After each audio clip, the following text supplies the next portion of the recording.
Bien, bendiciones mis hermanos y mis hermanas, soy vuestro hermano Emilio y Biblias al Descubierto. Me complace el poder compartir con todos vosotros una nueva reseña acerca del comentario bíblico histórico de Alfred Edison. Antes de empezar con esta reseña y empezar a ver lo que es el comentario, que lo tengo aquí, que por cierto es bastante pesado, aquí lo tengo, posiblemente se está viendo al revés, pero bueno,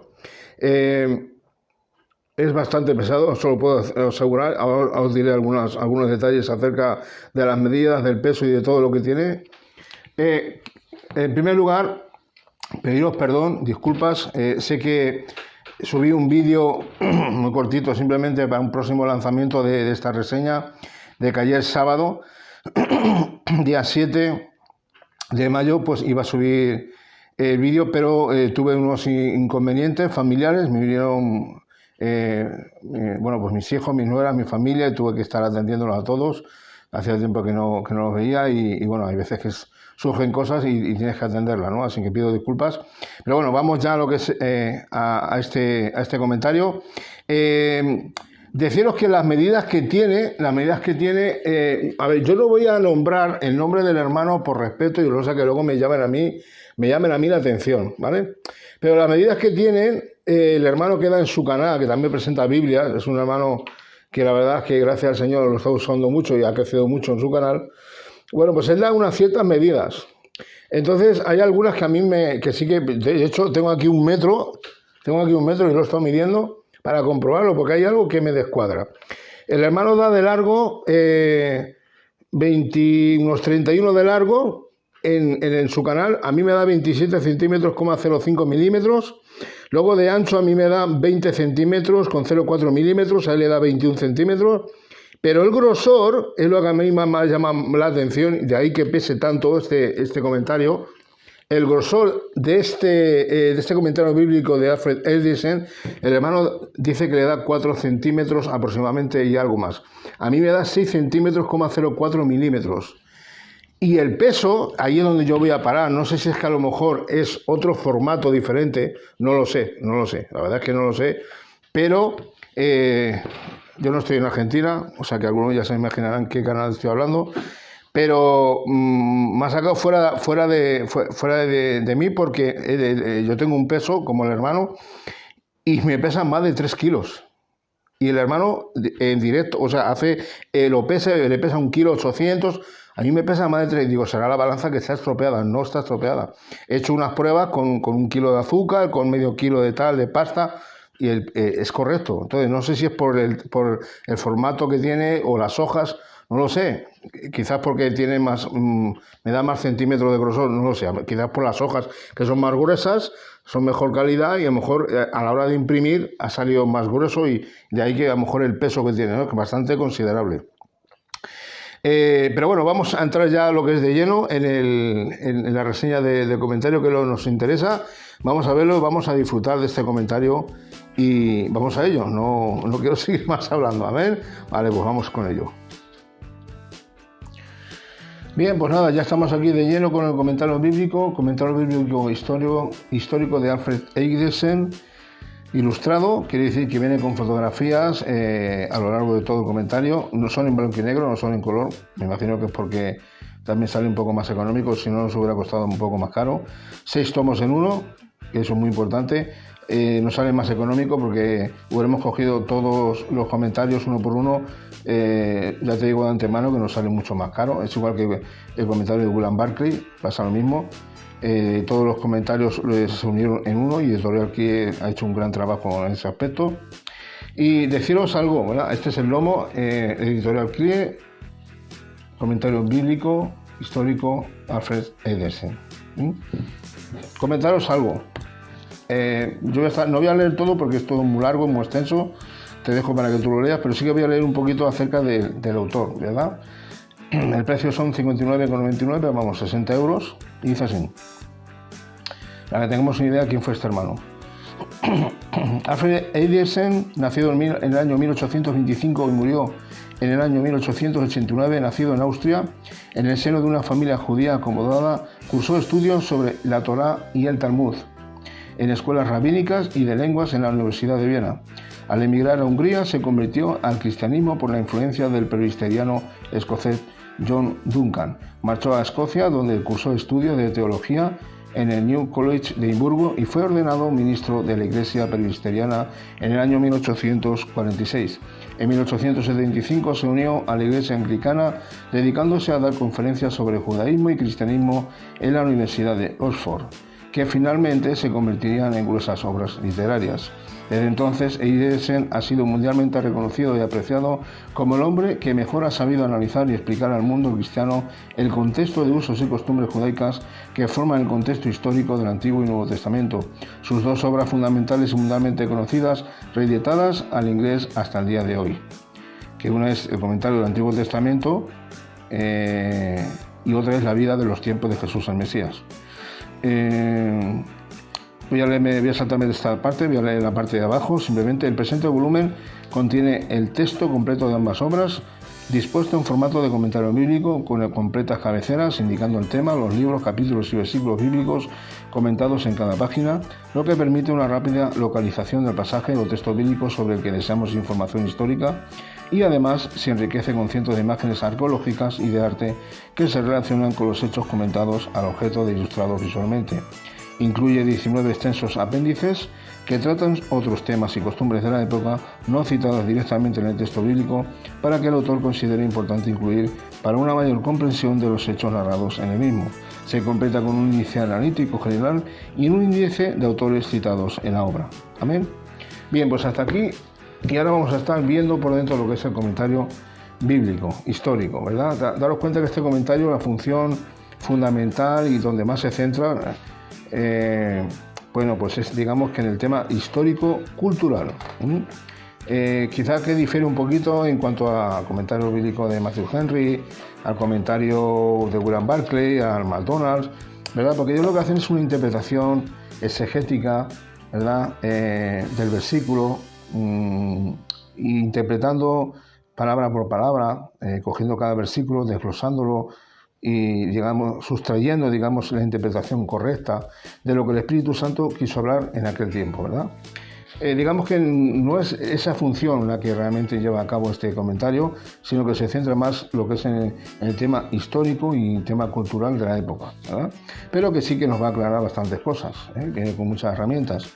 Por ejemplo, este es del año 2009, o sea, sacado en el año 2009, Editorial Crier, ya tiene unos cuantos años. Y aquí vamos a estar viendo. Primeramente tenemos la tabla de contenidos.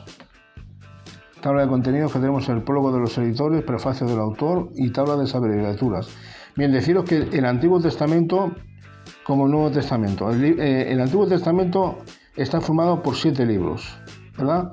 Que lo vamos a ver ahora. La creación, el primer libro sería la creación, el diluvio y los patriarcas, que ahora vamos a estar viendo. El segundo libro, el éxodo, la travesía por el desierto. El tercer libro, Israel en Canaán bajo Josué y los jueces. El cuarto libro sería Israel en Canaán bajo Samuel, Saúl y David. Quinto libro sería la historia de Judá e Israel desde el nacimiento de Salomón hasta el reinado de Acab. Sexto libro sería la historia de Israel y Judá desde el reinado de Acab hasta la decadencia de los reinos. Y el séptimo libro sería la historia de Israel y Judá desde la decadencia de los reinos hasta la cautividad de Asiria y Babilonia. Deciros que en el Antiguo Testamento no está todo el Antiguo Testamento, no están todos los libros, o sea, ni los profetas mayores ni los profetas menores, sino que abarca desde el tiempo del Génesis hasta la cautividad babilónica, que por eso podemos ver lo que ocurrió con el pueblo de Israel, donde fueron cautivados durante 70 años a la tierra de Babilonia, ¿verdad? Eso ocurrió por allá por el año 586 aproximadamente, ¿no? Y luego 70 años, y hasta que llegó Ciro de Persia, ¿verdad? Que fue un ungido de Dios, que Dios lo usó, y los persas fueron los que de algún modo estuvieron lidiando en conflicto con los babilonios y vencieron, y Dios se usó de Ciro de Persia, de algún modo Dios se usó de él para decretar de que el pueblo judío, que la verdad es que ellos los trataron muy bien, pudieran volver a su hogar, a la tierra natal, y pudieran reconstruir su ciudad. Dese cuenta que Babilonia en tres etapas, en tres tiempos que estuvieron, lidiando contra y conquistando, más bien sitiando todo aquel lugar de Israel. Digamos que en la tercera fase, en tres tiempos, fue cuando Jerusalén y lo que es el templo de Salomón fue totalmente destruido. En esas deportaciones podemos ver como varios profetas, como Jeremías, Oseas, como Daniel, también fueron llevados para allá siendo jóvenes, ¿verdad? Y durante todo ese transcurso de tiempo es lo que va a abarcar, digamos, que todo el Antiguo Testamento. Y el Nuevo Testamento lo que nos va a relatar solamente son los 4 primeros libros de los Evangelios, la biografía, digamos, narrándonos los 4 libros, ¿no? Los 3 primeros libros que son los sinópticos, Mateo, Marcos y Lucas, y luego el Evangelio de Juan, ¿no? Entonces tenemos una panorámica, digamos, que del Nuevo Testamento en base a los 4 evangelios. O sea, no tenemos las cartas paulinas, ni las cartas generales, ni las cartas pastorales, ni el libro de Apocalipsis, ¿verdad? Luego tenemos, tenemos el periodo intertestamentario, que es el tiempo de silencio desde el último profeta, desde la Biblia protestante que tenemos nosotros, que es Malaquías, hasta que llegó el primer profeta, que fue Juan el Bautista. Hay 400 años de silencio, ahí tenemos todo eso también. Y luego abarcamos el Nuevo Testamento, es lo que acabo de decir, solamente los 4 evangelios, que también son 4 libros nada más, que es desde el pesebre de Belén al bautismo en el Jordán, luego el libro número 2 del Jordán al monte de la transfiguración, el libro número 3 desde el monte de la transfiguración al valle de la humillación y la muerte. Después tenemos libro 4, libro 4, que sería el último, la cruz y la corona. Y a partir de aquí tenemos apéndices al Nuevo Testamento, que es lo que hemos leído a la parte de atrás. Esto, digamos que esto es una ayuda, digamos que son, como dice aquí, en la parte de atrás que hemos estado leyendo, tenemos aquí, incluye 19 extensos apéndices que tratan otros temas y costumbres de la época no citadas directamente en el texto bíblico. Y digamos que esto es lo que nos ayudará un poquito a tener una mejor comprensión, ¿no? Es como una ayuda, digamos ¿no? que nos va a hacer que tengamos una comprensión más clara, ¿no? Un apoyo. Y tenemos 19 apéndices, ni más ni menos, escritos los pseudopígrafos, Filón de Alejandría, la teología rabínica, ideas rabínicas respecto a la legitimidad, etcétera, etcétera. Luego lo vamos a estar viendo. Al final tenemos de todo, tenemos índice analítico general e índice de autores citados de la obra. Pero bien, vamos a empezar al principio. Aquí tenemos el libro primero, Antiguo Testamento, y aquí tenemos la creación, el diluvio y los patriarcas. Aquí abarca el primer libro, ¿verdad? Aquí tenemos el capítulo 1, aquí tenemos Génesis, que va del capítulo 1 al capítulo 3.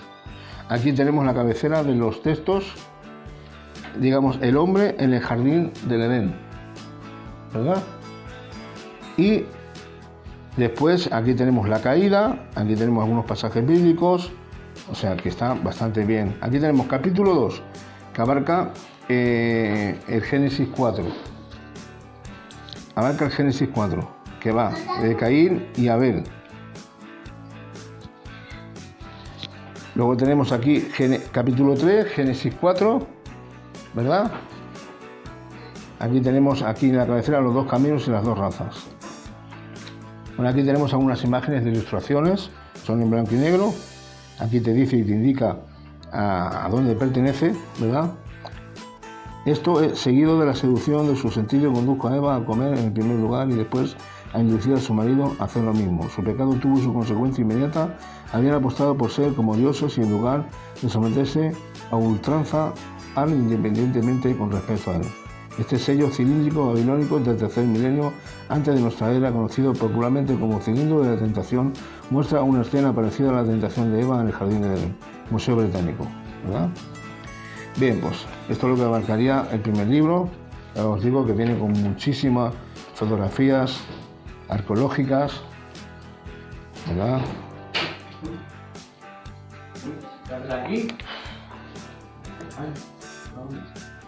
Pido que me disculpéis, estoy ahora mismo en mi casa y aquí como siempre hay gente, así que pido disculpas por los ruidos y por las cosas.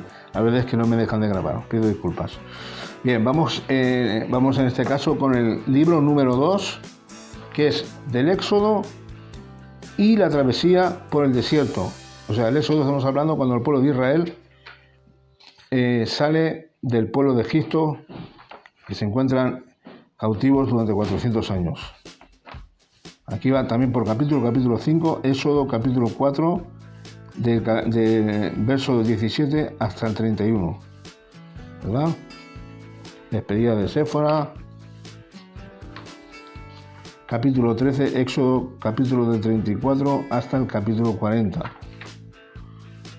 O sea, aquí viene bastante bien, viene todo bien en las cabeceras, bien numeradas, bien informadas, con sus subtítulos. Bien, aquí tenemos el tercer libro, que sería el libro 3, Israel en Canaán, bajo Josué y los jueces, ¿verdad? Bajo Josué y los jueces. Luego aquí tendríamos el cuarto libro, Israel en Canaán, bajo Samuel, Saúl y David.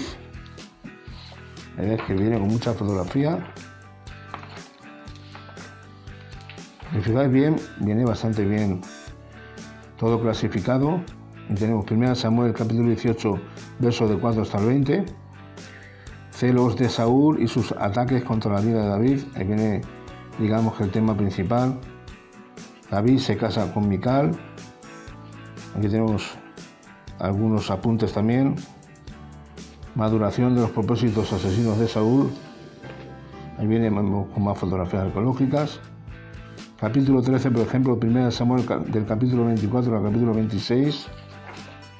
Aquí vemos con más imágenes. Vamos al libro quinto, que sería la historia de Judá e Israel, desde el nacimiento de Salomón hasta el reinado de Acab. Tenemos más fotografías. Libro sexto, la historia de Israel y Judá desde el reinado de Acab hasta la decadencia de los reinos. Daros cuenta que la decadencia de los dos reinos fue cuando Judá e Israel se separaron a consecuencia de que el cuarto hijo, el hijo de Salomón, que es Roboán, tuvo una mala decisión. En vez de consultar con los ancianos, consultó con los jóvenes, y de ahí que Dios lo reprobó como rey primeramente, y eso llegó a una consecuencia, que los dos reinos que estaban unidos se separaran, y la tribu de Israel, 10 tribus se fueron al norte, donde el primer rey fue Joacim I, y en el sur se quedaron la tribu de Judá y de Benjamín, que es la tribu de Judá, ¿verdad? Y se quedaron dos reinos nada más, y de ahí que se separaron, ¿no? Se separaron los dos reinos. Y después entraríamos en el libro séptimo, que es la historia de Israel y Judá desde la decadencia de los dos reinos hasta la cautividad de Asiria y Babilonia. Fíjese, como aquí ya Asiria y Babilonia fueron enemigos hostiles hacia el pueblo de Israel. Fueron hostiles, tanto Asiria atacó al reino del norte durante muchos años y fueron también deportados a Siria, el reino de Israel, como Babilonia fueron los que sitiaron y atacaron y destruyeron Jerusalén y el templo al reino del sur. Fueron, digamos, que los precursores, los que digamos que destruyeron todo el templo, la ciudad completa, y fueron cautivos a Babilonia durante 70 años, ¿verdad? Gracias a Dios que Ciro de Persia les dio la oportunidad de poder, fue el ungido de Dios, que Dios permitió que fueron los que de alguna manera derrotaron a los babilonios, y permitió Dios que a través de ese hombre decretar un edicto donde fueran deportados otra vez a su tierra natal y empezaran a construir su ciudad y el templo, ¿no? Y tal. De hecho, incluso hasta devolvió muchas cosas sagradas que ellos habían robado los babilónicos, de algún modo lo devolvió, ¿no? Para que ellos pudieran, y les dio todos los suministros y todo lo necesario para construir el templo de nuevo. Que eso ya lo encontraremos en Esdras y en Nehemías. Bien, y luego ya, a partir de aquí ya tendríamos, aquí terminaría el Antiguo Testamento, Luego tendríamos, digamos, el periodo intertestamentario, que es el tiempo de 400 años de silencio, desde el último profeta Malaquías en nuestras Biblias que tenemos protestantes cristianas, porque el orden cronológico de la Biblia hebrea es distinto. No es Malaquías el último libro. Entonces sería desde Malaquías hasta que llega Juan el Bautista, ese periodo de tiempo de silencio que ocurrió y que pasó, ¿verdad? Ahí te da una información detallada de todo lo que ocurrió, con fotografías, en fin. De ahí luego entramos ya a lo que es el Nuevo Testamento, que son 4 libros que abarcan nada más. El primer libro sería desde el pesebre de Belén al bautismo en el Jordán. Aquí, como ven, aquí solamente, pues abarca lo que es los 4 libros primeros, Mateo, Marcos, Lucas, Juan, los 3 son sinópticos, los 3 primeros, y no abarcan ni las cartas pastorales, ni las cartas, digamos, generales, las Paulinas, ni Apocalipsis, ¿no? Se centran en los 4 evangelios, digamos que presentando a Cristo, ¿verdad? Cómo vivió en aquella época, en el tiempo de aquella cultura. Y la verdad es que te da una muy buena explicación en cuanto a las parábolas y ciertos pasajes bíblicos. Desde el pesebre de Belén al bautismo del Jordán, ¿verdad? Desde el pesebre de Belén al bautismo del Jordán. Aquí vemos algunas fotografías, la verdad es que son dignas de ver. Después tendríamos el siguiente, el libro número 2, que es otra fotografía, que es del Jordán al monte de la transfiguración, ¿verdad? Del Jordán al monte de la transfiguración. Luego aquí tendríamos la tercera, si no me equivoco, el tercer libro, que va desde el monte de la transfiguración al valle de la humillación y de la muerte. Aquí vemos algunas monedas que son romanas. Aquí tenemos algunas fotografías también de algunos objetos encontrados de aquella época. La verdad es que es un buen comentario. A ver, aquí tenemos tanto lógica como moralmente. Esto dice: algunas de las curaciones obradas por Jesús en la piscina probática los dispusieron definitivamente con los fariseos, que seguían sus pasos de forma escrupulosa. Es una especie de piscina que parece ser que donde el Señor hizo ciertos milagros, ¿verdad? Muy bien, luego tenemos aquí, ya entraríamos en el libro 4, que abarca desde la cruz y la corona. La cruz y la corona, o sea, el momento que Cristo muere y cómo ya el Señor es llevado al monte Golgotá y es crucificado, ¿verdad? Y bueno, ahí después tenemos la resurrección en la entrada triunfal, Domingo de Ramos, la entrada triunfal en Jerusalén. Aquí también abarca capítulo 1, que va desde Mateo. Aquí podemos hallar Mateo, podemos encontrar Mateo, Marcos y Lucas, estos mismos pasajes, el primer día de la semana de la Pasión, ¿verdad? Lo podemos hallar también nuestros pasajes en Mateo, en Marcos, en Lucas y en Juan, ¿verdad? Aquí tenemos algunas fotografías del Señor. Esta es imagen de un insidioso fariseo acercándose a Jesús con una moneda. Es una de la obra de Tiziano, pintada en el año 1514. Bueno, qué deciros, ya esta parte ya sería la parte de los apéndices, creo que hemos leído antes. Digamos, esto es una ayuda idónea para tener una mejor comprensión a la hora de leer el comentario. Son 19 apéndices, escritos pseudoepígrafos, la verdad que son varios. El apéndice número 2, Filón de Alejandría y la teología rabínica.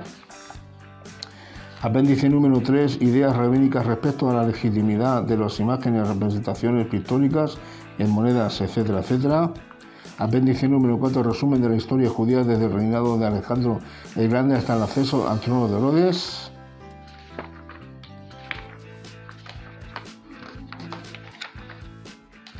La verdad que esto es apéndice 6, libro 2, capítulo 2, lista de los macabeos de la familia de Herodes y de los sumos sacerdotes, los procuradores romanos de Judea y los gobernadores romanos de Siria. Apéndice 7, sobre la fecha de la natividad de nuestro Señor. Apéndice 8, tradiciones rabínicas sobre Elías, el precursor del Mesías. Apéndice 9, lista de pasajes del Antiguo Testamento aplicado mesiánicamente a los escritos antiguos rabínicos. O sea que imaginaos.